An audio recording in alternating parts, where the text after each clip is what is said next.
Hi guys, my new video में आप सभी का स्वागत है। AIMIM के सांसद इम्तियाज़ जलील लोकसभा में स्पीकर महोदय और जितने भी लोकसभा के सदस्य हैं उनके सामने अपनी बात रखी और चंद्रयान 3 को लेकर उन्होंने कुछ बातें रखी। गाइस, हम आपको ले चलते हैं वीडियो की ओर। चंद्रयान 3 जब चांद पर लैंड हुआ तो सारी दुनिया में हमारी दखल ली गई और पूरे देश में बड़े गर्व का एक माहौल था, खुशी का माहौल था। पूरी दुनिया हमें इस नज़रिए से देखा करती थी कि ये वो देश है जिसकी पहचान इलिटरेसी के लिए की जाती थी। ये वो देश है कि जहां पर सड़कों के ऊपर गाड़ियां कम और जानवर ज्यादा घुमा करते थे। ये वो देश था कि जहां पर फीमेल इन्फेंटिसाइड के नाम के ऊपर हम बच्चियों को पेट के अंदर ही खत्म कर देते थे। ये वो देश था जहां बेरोजगारी हमारा मुखद्दर थी।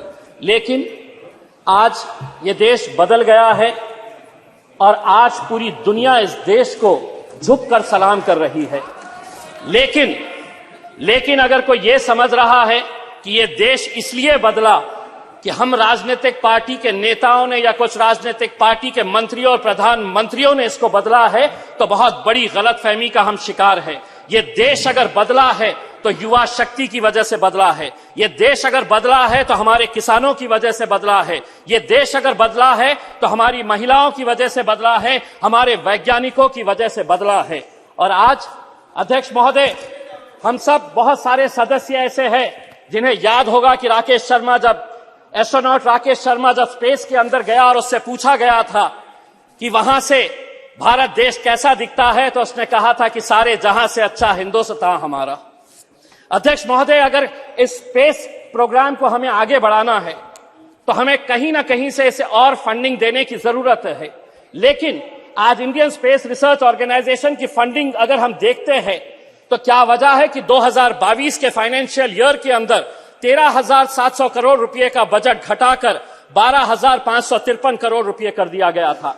अगर जीडीपी का परसेंटेज के हिसाब से अगर हम देखें तो भारत जो है वो research and development space program के अंदर बहुत कम पैसा खर्चा करता है, सिर्फ 0.65% ऑफ जीडीपी, जबकि यूएस 2.9% करता है, चाइना 2.2% करता है और इजराइल 4.9% करता है।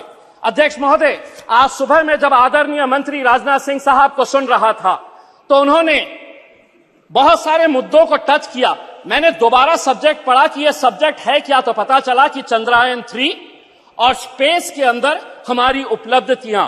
लेकिन राजनाथ सिंह साहब ने यह भी बताया कि राम मंदिर बनाई जा रही है, कौन बना रहा है, कैसे बना रहा। अगर आप सब्जेक्ट से हट गए तो थोड़ा मैं भी सब्जेक्ट से हटकर यह बताना चाहता हूं कि जब चंद्रयान 3 चांदा मामा के पास गया तो वहां से चाइना नजर आया आपको यह नजर आया कि किस तरीके से 2000 स्क्वायर किलोमीटर हमारी धरती के ऊपर चाइना ने कब्जा करके रखा है।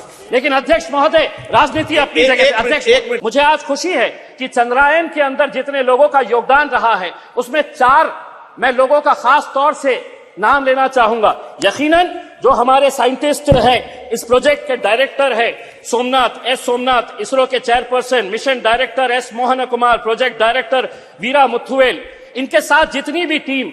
लेकिन अध्यक्ष महोदय, इसी दिल्ली के जामिया मिलिया इस्लामिया के 2 लड़के भी थे उसी टीम के अंदर जिन्होंने चंद्रयान को वहां तक पहुंचाने का काम किया, मोहम्मद काशिफ और अरीब अहमद। आसाम के एक लड़का और एक लड़की थी। आपने रिजर्वेशन नहीं दिया मुसलमानों को, महिला रिजर्वेशन के अंदर मुसलमानों का, लेकिन एक बच्ची इसरो के अंदर भी है जो आसाम से आती है, यास्मीन नाजनीन और बहरुल इस्लाम। तो हमें खुशी इस बात की है। अध्यक्ष महोदय, हमें आज भी वो तस्वीर याद आती है कि जो 2019 के अंदर जब ये चंद्रयान 2 का मिशन फेल हुआ तो हम देख रहे थे कि कैसे वो साइंटिस्ट की आंखों के अंदर आंसू थे। वही मंजर 2023 का देखिए, जब वो किस तरीके से खुश हो रहे थे। जब वो 2019 के अंदर नाकामयाब हुए तो उन्हें इस बात का दर्द नहीं सताया कि हम फेल हो गए।